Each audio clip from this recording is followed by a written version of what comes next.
এই কি স্বাধীন, এই কি স্বাধীন? কি দেখছি, কি পাচ্ছি আমরা? আমার নামে কেন মিথ্যা মামলা? আমি নাকি মার্ডার কেসের আসামি, আমি নাকি শেখ হাসিনার সাথে আসামি, আমাকে 16 নম্বর আসামি করা হয়েছে। আজকে এক সপ্তাহ থেকে আমার চোখে ঘুম নেই, আমি পালাই বেড়াচ্ছি। কেন কেন কেন? আমি নাকি রাজনীতির সাথে জড়িত। কে রাজনীতি আমি জানি না, আমি একজন সাধারণ ব্যবসায়ী। কেন আমার নামে দেখেন একাধিক মামলা করেছে এই স্ট্যান্ডার্ড হোল্ডিংস, যে আমার 14 কোটি টাকা আত্মসাৎ করেছে।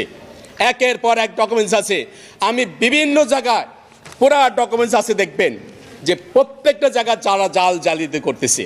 এই হাইকোর্টে একাধিকবার তারা প্রতারণা করছে, একাধিকবার, কিন্তু আমি ন্যায় বিচার পাচ্ছি না, আমি ন্যায় বিচার পাচ্ছি না। উত্তরা পশ্চিম থানা করছে একটা, আর কদমতলী থানা আপনার যাত্রাবাড়ি।